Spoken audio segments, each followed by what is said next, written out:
que nada meritaba que fuera interrumpido por esta invasión bárbara que nos trae el modelo neoliberal repuesto en manos de este conjunto de dirigentes empresarios, ahora trasvasados a funcionarios de gobierno. Yo voy a tomar lo que me parecen los aspectos más tenebrosos de lo que se ha hecho con la institucionalidad y la economía argentina, para abrir después paso a las preguntas y al debate. Yo en todos lados he dicho que la primer tropelía fue cuando le quitaron un día de gobierno al gobierno de Cristina Fernández de Kirchner, tal como lo dice claramente con nombre y apellido, día 10 de diciembre, la Constitución Nacional. Pero a eso se prestó un fiscal federal y un juez federal, una jueza federal. Y esto me parece muy importante, que ya hayan entrado de rodillas, avasallados, dispuestos a humillar la Constitución, con tal de darle a este muñeco de fiesta el acto que él quería, de la forma que él quería y con la gente que él quería. Y por supuesto, esto iba a ser irrevisible porque la tropelía se cometió en 24 horas y se agotó en 24 horas. Pero yo quiero señalar claramente, como abogado, que me repugna que un fiscal federal y que una jueza federal hayan subalternizado la Constitución para someterse al capricho de un gobernante electo, además con una muy exigua minoría sobre la fuerza que todos nosotros queremos y representamos, ¿no?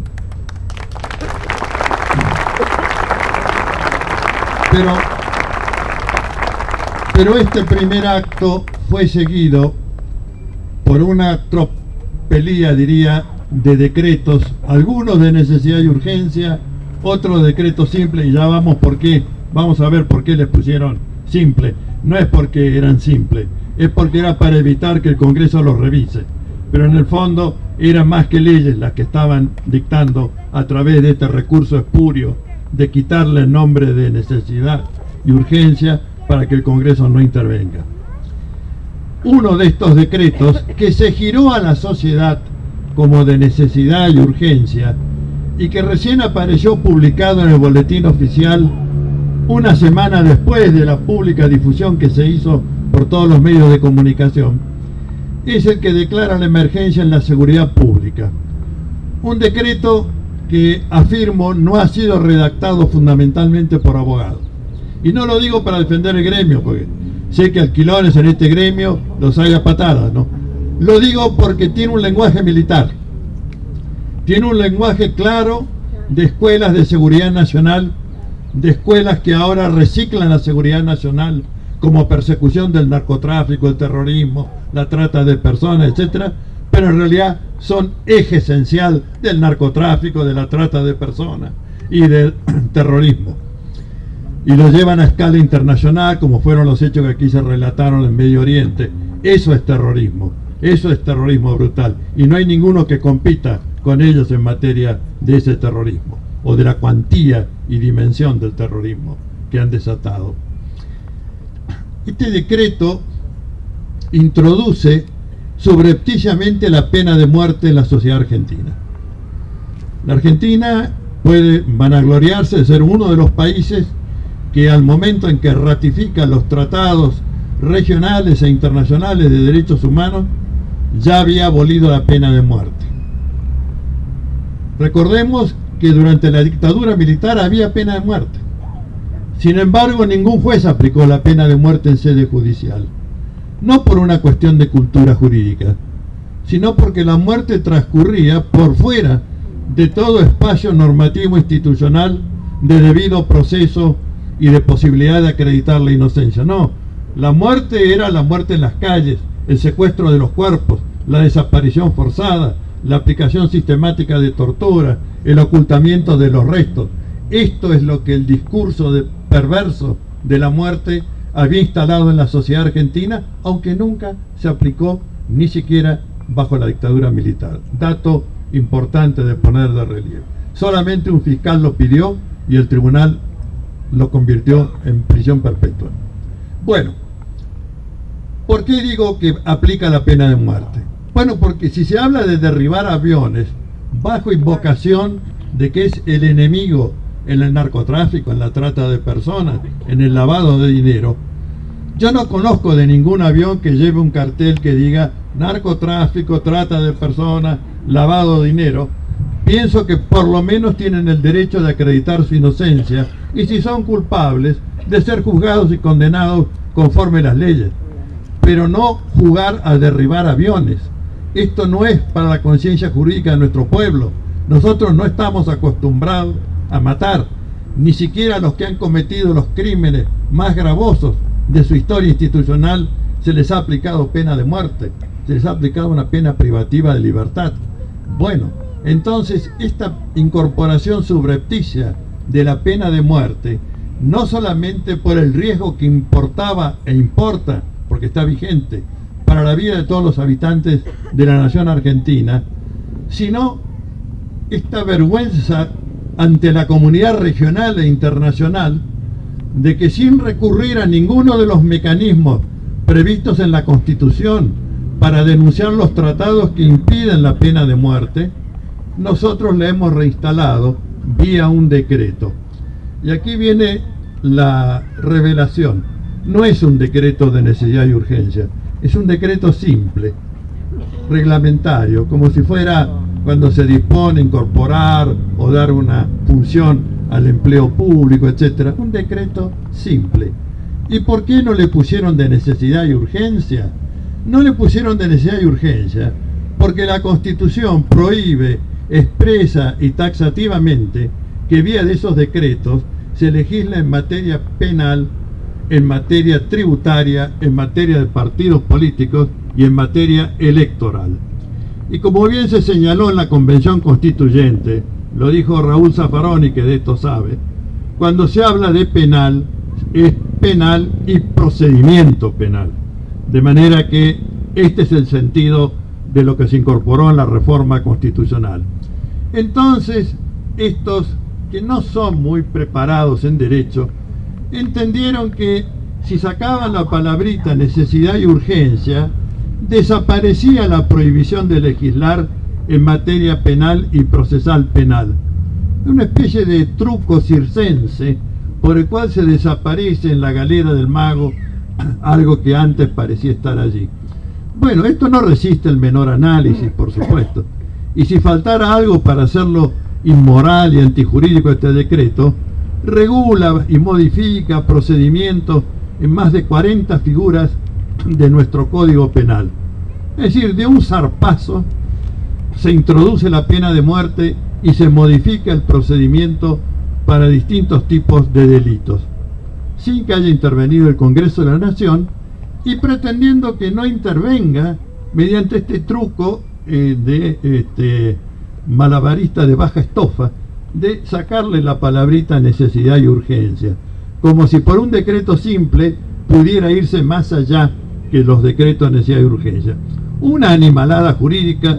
Si esto fuera un examen de derecho, bueno, César o yo le decimos, muchachos, disculpame, este turno no, aprende un poco más la Constitución y volvé. Pero tenemos quienes asesoran al gobierno y tenemos una inmundicia, no hay otra manera de decirlo, en la judicatura, que parece que no advierte de que estamos violando los tratados internacionales que en el año 94 incorporamos con jerarquía de cláusula constitucional, y han dicho que no advierten que esto sea una pena de muerte.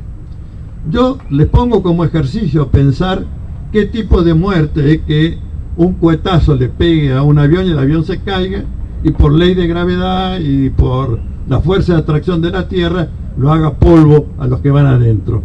Creo que es una pena de muerte, y si no es una pena de muerte, es un homicidio calificado. Pero creo que de todas formas, si lo hace el aparato de fuerza del Estado, es una pena de muerte. Y lo que más me preocupa de esto, porque yo no sé en qué medida van a estar tirando aviones, que por ahí son sus propios aviones, sino poner la palabra de la muerte en el discurso normativo jurídico. Esto es lo que más me preocupa, porque significa entonces que también pueden matar en la calle, que la policía puede reprimir con balas de goma y con balas de plomo, porque en la Argentina hay pena de muerte, en definitiva. Esto, compañeros, es a lo que hay que prestarle atención, a esto hay que ponerle el cuerpo para cerrarle el paso. Por supuesto, no... Gracias.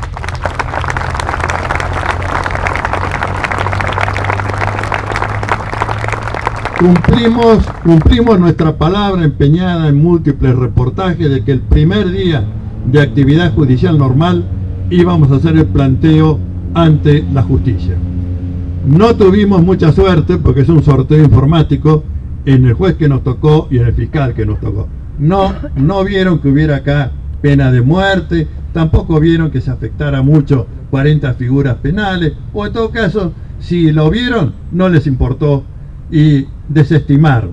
Pero ya antes, y con recurso a esta entidad, la benemérita que acá se ha nombrado, la Liga Argentina por los Derechos del Hombre, nos presentamos como parte querellante. Presentamos a las autoridades. Yo salí del papel de denunciante y pasé a ser un letrado patrocinante de la Liga Argentina por los Derechos del Hombre. Pero el juez no se dio cuenta, o no sabe derecho, o el que le hizo la resolución tampoco sabe un pepino, pero la cuestión es que dijo, no lo voy a tener por parte querellante, porque usted, abogado Eduardo Barcesá, no tiene un poder especial de la Liga. Cuando apelé le dije, mire, tal vez usted no lo sepa, pero la que se presentó es la Liga, no Eduardo Barcesá como querellante, la Liga. Y yo la patrocino a la Liga, pero no me tome a mí por parte, porque yo soy letrado patrocinante, nada más, no soy parte. Y además, en el derecho, esto con un poco de sorna, no hay contrato con uno mismo y uno no se puede dar un poder a sí mismo. Los que firmaron son las autoridades de la Liga Argentina por los Derechos del Hombre, su presidenta, Graciela Rosenblum, y su secretario nacional, Diego Schulman. Yo los patrocino.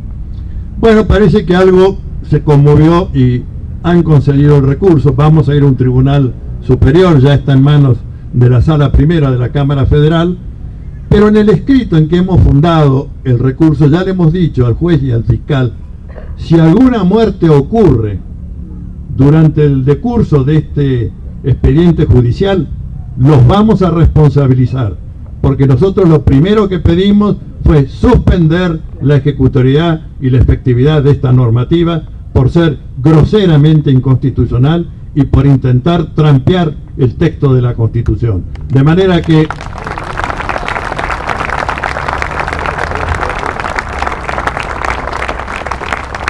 no se piensen que es gratuito, o que no se piensen que da lo mismo, total, esta ley la hicimos para la vidriera, para que en Estados Unidos nos aplaudan que somos fenómenos, que combatimos el narcotráfico, la trata de personas. Mientras tanto seguimos haciendo todo eso, total, esto es para la vidriera. Bueno, andando la cosa, ya había tomado cuerpo una serie de negociaciones hechas por funcionarios inferiores. Y digo funcionarios inferiores no peyorativamente, sino porque la Constitución dice que el único órgano del gobierno federal que tiene la competencia constitucional para contraer empréstitos sobre el crédito de la nación y para arreglar el pago de la deuda interna y externa es el Congreso de la Nación. Es el Congreso de la Nación, no el Poder Ejecutivo, mucho menos funcionarios inferiores del Poder Ejecutivo, como es este negociador que alegremente ya firmó, comprometió, endeudó, etcétera. Bueno, claro que resulta después de lo que pasa en el Congreso, pero mientras tanto ya le dio estado operativo a esta inmundicia institucional número 2. ¿Y por qué digo inmundicia institucional? Digo inmundicia institucional porque los fallos de Tomás Griesa son fallos que no resisten el menor análisis. Y esto no porque lo diga yo, esto lo ha dicho la Corte Suprema de Justicia de la Nación en el año 2014, es decir, bastante reciente, todavía letra fresca, cuando un fondo buitre que en el 2007 obtuvo una sentencia favorable también de Tomás Griesa, se vino a la Argentina para buscar de ejecutarlo. Es decir, lo que se llama en nuestra jerga el exequatur, que es decir, hacer exigible lo que sentenció Tomás Griesa. El expediente llegó a la Corte, pero antes de ir a la Corte tiene que pasar forzosamente y afortunadamente, por la Procuración General de la Nación. Y allí la doctora Alejandra Gils Carbó hizo un dictamen que es una maravilla, es un texto de derecho constitucional, donde dice que ese fallo lesiona principios de orden público constitucional y que para el derecho argentino es nulo, de nulidad absoluta e insanable. Si alguien se merece en este debate un aplauso, es el dictamen de Alejandra Gils Carbó. Tan bueno el dictamen, tan bueno, que la Corte lo hace suyo, no agrega un solo considerando más, no le pone una coma. Lo único que debo poner de relieve, porque va a tener que ver con el futuro nuestro, es que el presidente de la Corte, Ricardo Lorenzetti, ese día se tuvo que ausentar y no firmó el fallo. El fallo salió con 4 firmas y no sé si sabiéndolo o no, pero uno de los que firmó diciendo es mío el dictamen de la Procuradora General de la Nación fue el doctor Carlos Fay también. Pongamos el beneficio de la duda, lo hizo con toda lucidez y sabiendo lo que firmaba. Lo firmó. Entonces, si nuestra Corte ha dicho cualquiera de estas sentencias antes de poder ser ejecutada, tiene que venir a la jurisdicción nacional para ser revista conforme los principios de nuestra Constitución y de los tratados internacionales suscritos por la nación argentina e incorporados con jerarquía de cláusula constitucional. Obviamente que nada ha pasado del 2014 para acá que lleve a transformar o que genere otro precedente en la Corte Suprema. Esto es lo que es obligatorio y vinculante para toda autoridad nacional. Sin embargo, a espaldas de ese fallo, en contrario de lo que ese fallo paradigmático dice, va este negociador mercachifle de cuarta, Luis Caputo, a buscar de congraciarse con el juez, con el mediador experto Pollack, y por supuesto congraciarse con los fondos buitre. Y lo que han acordado es terrorífico, no solo por el importe, no solo porque importa, como lo ha dicho 1000 veces Axel Kicillof, una ganancia del 1300 veces, 1300%, sino porque abre las puertas a que aquellos acreedores de buena fe que aceptaron la reestructuración de deuda llevada adelante en los años 2005 y 2010, con una quita importante, aproximadamente el 60% del monto de su crédito, con un plazo más largo de pago, una moratoria, con una baja de la tasa de interés, esa benéfica renegociación de la deuda puede caer, y ya está anunciado por quienes de buena fe aceptaron esa renegociación, que ellos también van a pedir ahora el 100%. ¿Por qué los buitres van a cobrar más que ellos? Con toda razón van a decir que afecta el principio de igualdad ante la ley, van a decir que ha habido un hecho nuevo, la cláusula RUF es una cláusula que se puede sobrepasar por otros principios jurídicos y de derecho consuetudinario internacional, y nos van a llevar, este es el cálculo, a una deuda que va a oscilar según la tasa de interés entre 384.000 millones de dólares y 500.000 millones de dólares. No es una fantasía que estamos volcando aquí para impresionar a la audiencia. Esta es la cifra que se ha calculado por los economistas y que creo que hasta goza de consenso en toda la opinión internacional. La Argentina va a reponer su deuda y va a significar este importe. Ustedes me dirán si la opinión internacional es de que van a cobrar la deuda, los 384.000 millones a 500.000 millones de dólares, o si lo que en realidad les interesa, y yo creo que es esto, es venir por nuestros recursos y riquezas naturales, van a venir por el agua potable, van a venir por los alimentos, van a venir por las tierras con aptitud agropecuaria, van a venir por los minerales estratégicos. Ya el oro y la plata nos han afanado desde el principio de la historia. Ahora van a venir por el sílice, por el tungsteno, por el litio, que son los minerales estratégicos para el desarrollo informático. Esto es lo que está detrás de esta geopolítica del imperialismo. Esto es lo que están buscando. Pero yo diría que todavía hay algo más horroroso dentro de esto. Ustedes dirán, bueno, ya nos asustaste bastante, desgraciado. Ahora hay algo más horroroso todavía. Bueno, lamento. No quiero que esta noche tengan pesadillas, pero hay algo peor todavía. Suerte de frutilla del postre. Se les ha reconocido a los bonistas italianos que fueron al tribunal Ciadi pagarles en la misma forma que a los conocidos fondos buitre. Resulta que estos bonistas italianos podían accionar contra los bancos que les encajaron los títulos de la deuda pública argentina cuando ya la Argentina estaba en default 2001-2002. Entonces, ¿qué hicieron los genios bancarios? Tomaron a un caudillo, Nicolás Stock, miembro de la Task Force argentina, tomaron un estudio estadounidense y dijeron: si nos vamos al tribunal de Griesa, por ahí de entrada no nos reciben.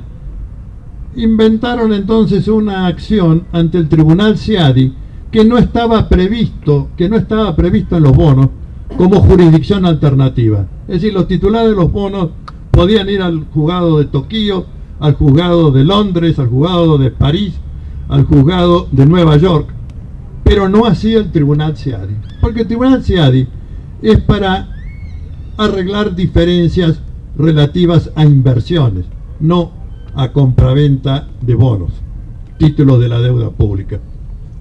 Curiosamente, el tribunal les abrió la jurisdicción en un voto dividido. 2 se doblegaron de inmediato a la admisibilidad. Sí, está fenómeno, no importa si no estaba previsto en el título, nosotros estamos para eso, somos sus leales servidores, venga la causa y vengan los honorarios que nos van a regular y los que no nos van a regular y que van a ir por debajo de la mesa. Pero había un juez, un árbitro, un hombre de honor, un profesor de derecho, un egipcio. Y este profesor, al tiempo que vota en disidencia con sus 2 colegas nada más que porque integraban el tribunal, creo que a él no le gustaría que lo llamen colegas, y dijo: este reclamo es ingeniería genética judicial, como diciendo, no se sostiene de ningún lado, porque el reclamo no se presentó uno por uno, se presentó como de 168.000 bonistas. ¿Ustedes imaginan lo que sería para 3 jueces ver la documentación de 168.000 bonistas? Bueno, lo que hicieron es presentarle una base de datos informatizada que ellos les daba: representamos 168.000 bonistas, 2.500 millones de dólares de capital, después de intereses, gastos de juicio, etc. Entonces se logró, por la Procuración del Tesoro de la Nación, impugnar esto, y se designó a un experto del Ciadi, experto informático, que fue a revisar la base de datos de Estados Unidos. Revisó la base de datos y dijo: miren, yo no encontré 168.000, encontré 50.000, y de estos 50.000 hay 5.000 que le falta documentación. Hagan ustedes lo que quieran, pero este es mi informe. Por supuesto, es un juicio nulo, de nulidad absoluta. Así lo hemos dicho porque en esa época yo no era era consultor jurídico de la Procuración del Tesoro, y estuve en la audiencia y tuve una carga principal de impugnar de nulidad, decir que era un proceso ficcional y que además los estaban perjudicando a los bonistas porque estaban perdiendo la oportunidad de acogerse al plan de pago que se ofreció en el 2005 y 2009. Bueno, este arbitraje no tiene laudo, no tiene fallo, y la ley argentina establece que el Estado no paga si no es contra sentencia pasada en autoridad de cosas juzgadas. Alegremente han acordado pagarles a aquellos que ni siquiera han acreditado ante un tribunal arbitral que son efectivamente acreedores de la nación argentina, y le han reconocido el valor del título, que lo compraron a 0,15 o 0,30 centavos por cada dólar. Le han reconocido $1.50 y le van a pagar en esa proporción. Esto es otra de las demostraciones de cómo se está entregando el país. Es por eso que desde un instituto que formamos en octubre, noviembre del año pasado, que es el Instituto Arturo Enrique Sampay, en homenaje al que fue el autor intelectual de la Constitución Nacional de 1949, de la que se van a cumplir ahora 40 años de que fue mal derogada.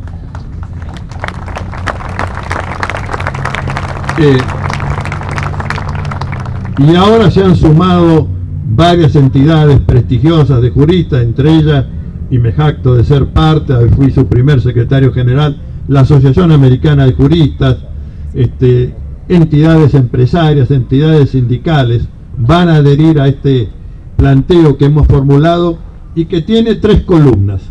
La de fundamentación jurídica, que es la que hemos aportado los abogados, una columna económica, que es la que da esta cifra astronómica con que les he quitado el sueño para esta noche, y una tercera, que es de la pastoral social, donde se van a reseñar los lineamientos de las 2 encíclicas del Papa Francisco y de sus intervenciones, fundamentalmente en la ONU y en diversas visitas a países del continente americano. Entonces, con esta fundamentación jurídica, económica, eclesiástica, no eclesiástica en el sentido de mandato divino, sino eclesiástica en el sentido de la solidaridad que el cristianismo debe comportar para con sus pueblos, y esto me parece lo más rescatable, lo más honorable que efectivamente aporta esta columna pastoral, que además ya se está difundiendo por Europa.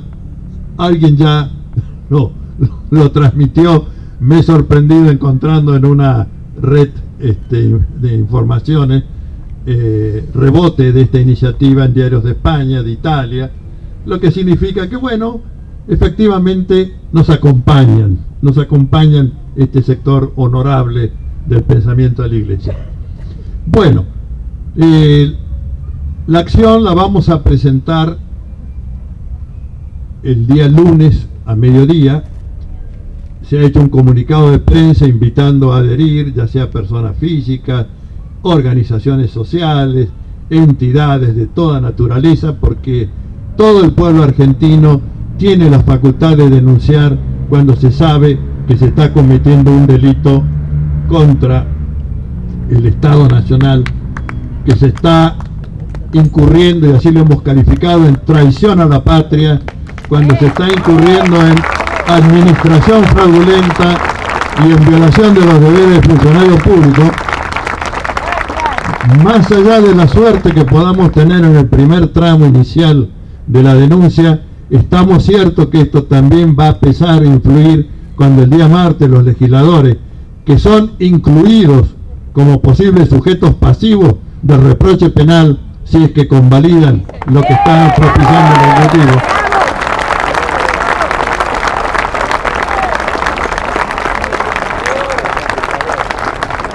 para que no digan después, y yo no sabía, yo no me di cuenta que estábamos habilitando la reposición y dejar abajo la reestructuración tan benéfica de la deuda externa argentina operada en el 2005 y en el 2010.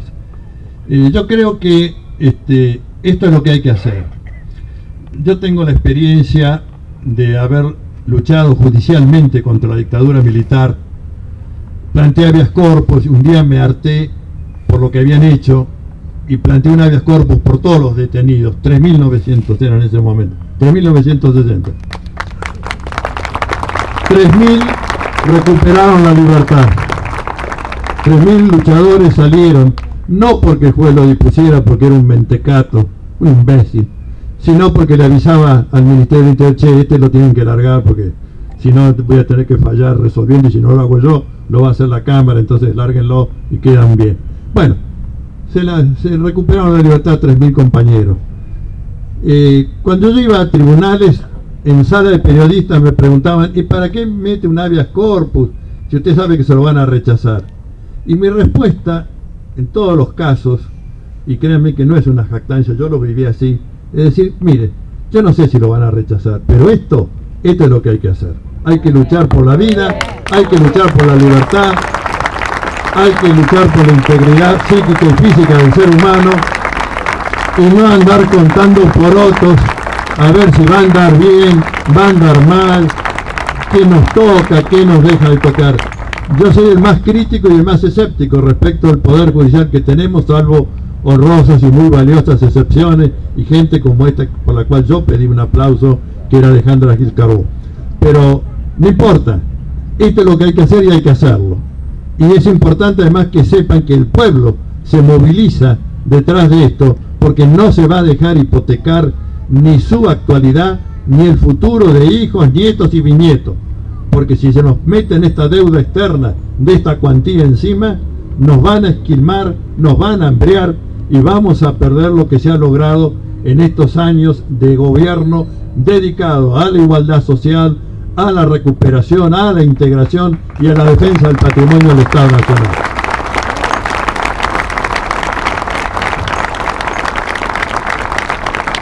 Yo finalizo, queridos amigos, para abrir paso a sus preguntas y a toda inquietud que podamos responder.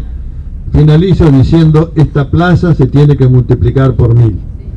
En Córdoba, en todos los lugares del país, tenemos que llevar la idea de que no nos vamos a dejar avasallar, que tal como dijo Cristina, este pueblo está empoderado y tiene que demostrar allí donde hay que demostrarlo, que está efectivamente empoderado.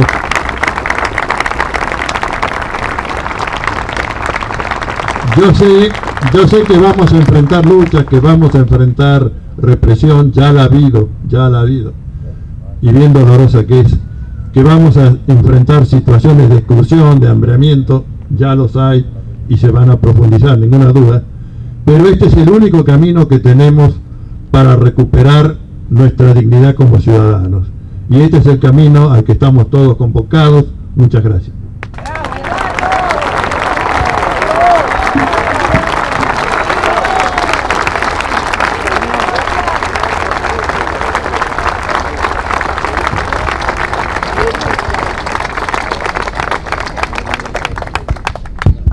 Bueno, antes de empezar con algunas preguntas de los que quieran, vamos a repudiar el hecho de las amenazas que sufrió una compañera de la Jaureche, Lucía Figueroa Sánchez, que estaba trabajando en la mesa de trabajo de derechos humanos.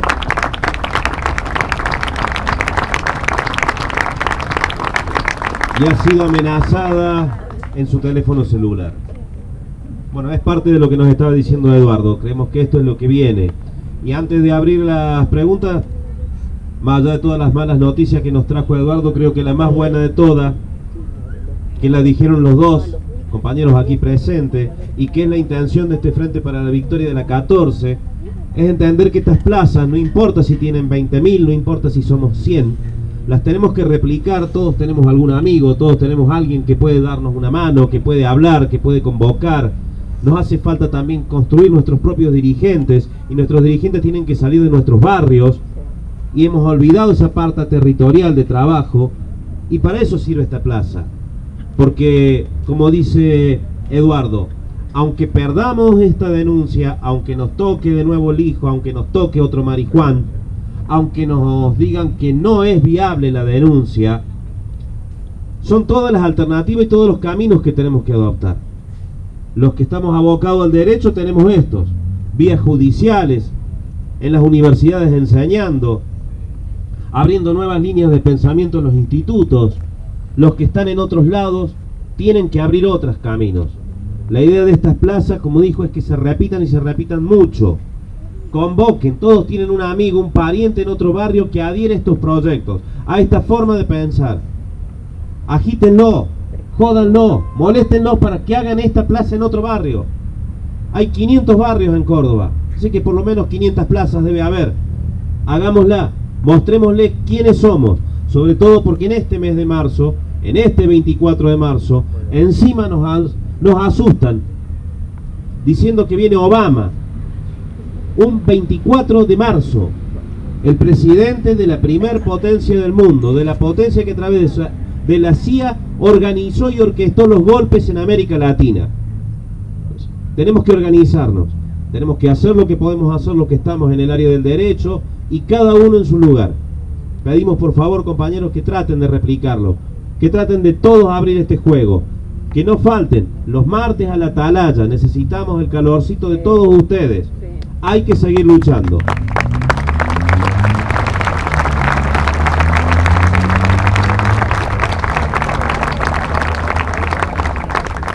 Si alguno tiene alguna pregunta, le vamos a pedir que por lo menos te acerque porque no sabemos si el micrófono llega.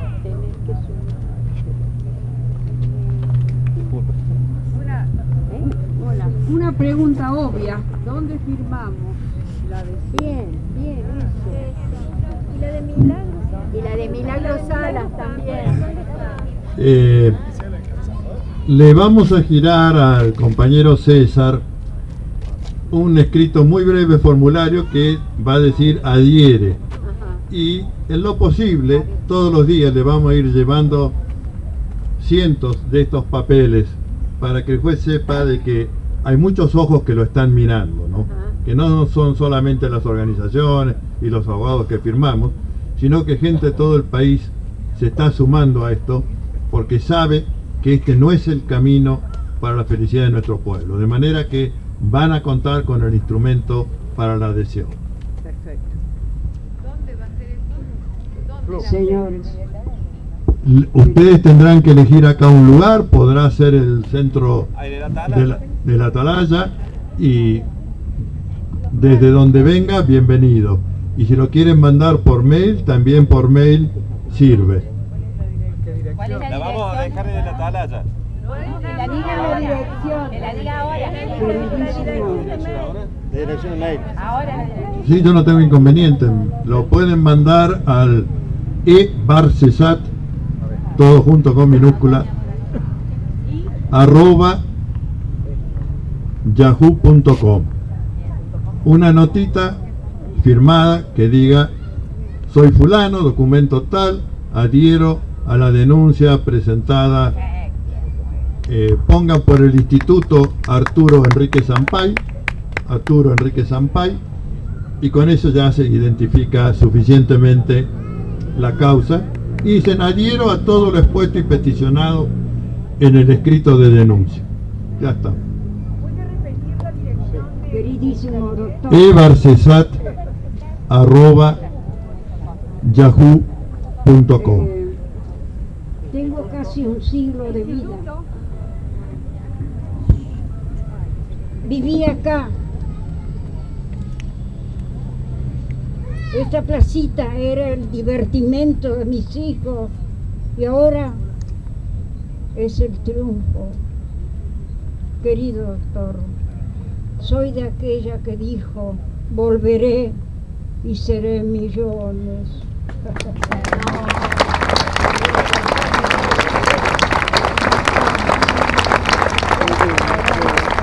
Esa Eva que vivió tan poquito y ahora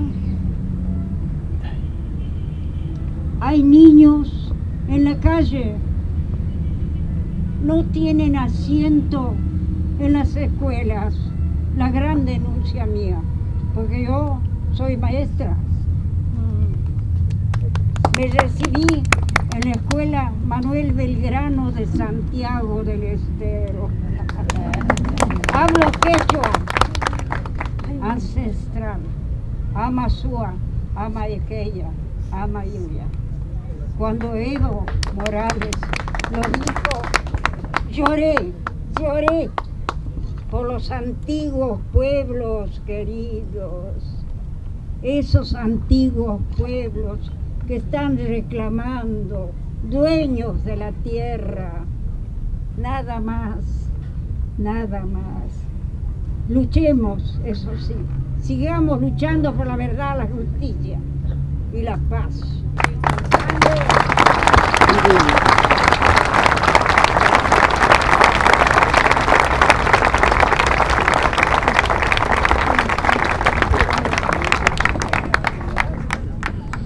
Sí, yo quería hacer una pregunta referido a otro de los atropellos que se hizo por este gobierno en los primeros meses, que tiene que ver con lo de la ley de medios, tanto que costó construirla y tan rápido que la dieron de vuelta. Sé, o por lo menos escuché, pero no leí mucho sobre una citación en una audiencia en la Comisión Interamericana de Derechos Humanos. No sé qué cierto tiene eso, qué impacto tiene eso, qué obligaciones tiene eso para el Estado, qué se sabe de eso.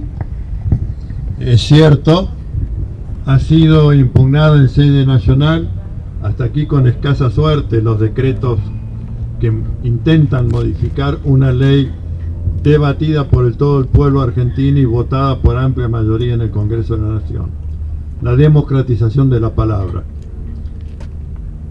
Es cierto, afortunadamente, que se ha logrado excitar al órgano regional, la Comisión Interamericana de Derechos Humanos, para fijar una audiencia a fin que el gobierno argentino dé explicación de estos raros instrumentos por los cuales se pretende derogar leyes de la nación. Esto está ya en marcha, y si el gobierno insiste en su postura, puede significar a la larga o a la breve una condena en la asamblea del órgano regional, la Organización de Estados Americanos, ¿no? De manera que todo aquello que provoque la actividad de los órganos regionales o internacionales de custodia de los derechos humanos es útil y favorecedor para esta lucha del pueblo argentino, que ya sabemos que muchas veces ha tenido una enorme influencia en frenar o desbaratar iniciativas de atropello desarrolladas por tiranías en el continente americano. De modo que enhorabuena que efectivamente se haya activado ese mecanismo, y creo que el relator para la libertad de prensa de la Organización de Estados Americanos es un hombre de claro compromiso con leyes como la ley de de medios de comunicación audiovisuales. Así que damos la bienvenida a esa iniciativa, y a que tan rápidamente, para lo que son los tiempos en materia de reclamos internacionales, haya tenido ya el eco de fijar una audiencia para que el gobierno argentino dé explicación.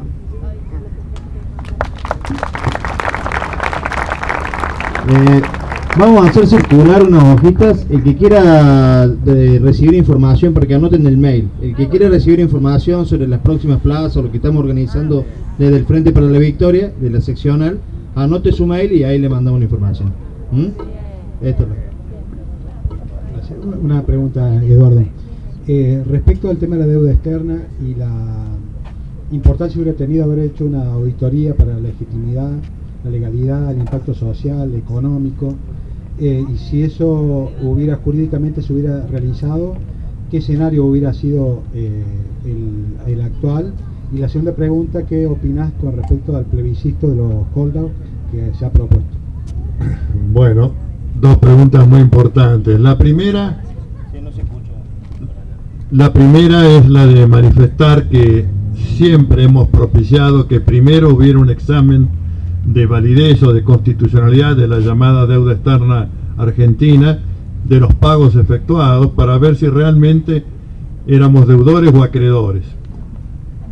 El gobierno escogió una vía más rápida, la de la negociación directa, y creo que fue una buena negociación, pero mi corazoncito estaba con la otra iniciativa, con la del control a través de la auditoría popular de la deuda pública, como se hizo en Ecuador, como se ha propuesto para Grecia y se ha hecho a medias.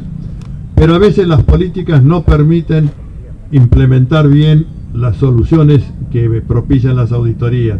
En Ecuador se determinó que 13.000 millones de dólares eran indebidos y solamente se condonaron 3.000 millones de dólares. Es importante, pero no era lo que la auditoría pública determinó.